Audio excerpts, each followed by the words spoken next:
Comment savoir que tu as attaqué? La première chose, quand tu as attaqué, tu perds ta paix. Quand le diable t'attaque, le premier signe que tu as attaqué, tu perds la paix. Et généralement, les gens n'ont pas compris. Quand tu perds la paix, ce n'est pas toujours à cause de ton frère. Ça veut dire que tu as attaqué spirituellement.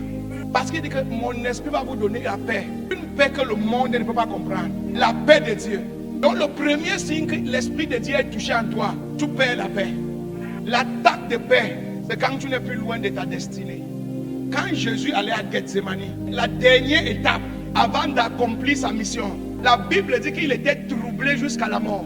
Alors qu'il était à la dernière étape, il était troublé jusqu'à la mort. Mais il a prié, il a assujetti le trouble, il a dominé le trouble. Et il a dit, pas ma volonté, mais ta volonté. Et cette étape, c'est pour effacer tout ce que tu as fait et te ramener à zéro. Parce que c'est le test spirituel pour voir que tu es passionné pour Dieu. Ou si tout ce que tu faisais pour te faire voir. À ce niveau de trouble, il n'y a que l'amour de Dieu qui peut te faire passer ce test. Yes.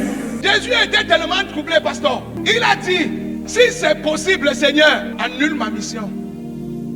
Il était troublé jusqu'à ce que sa sueur était comme les gouttes de sang. Toutefois, il n'a pas craqué.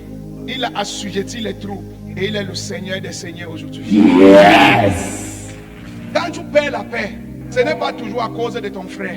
Ça veut dire que tu as attaqué spirituellement. À ce niveau de trouble, il n'y a que l'amour de Dieu qui peut te faire passer ce test.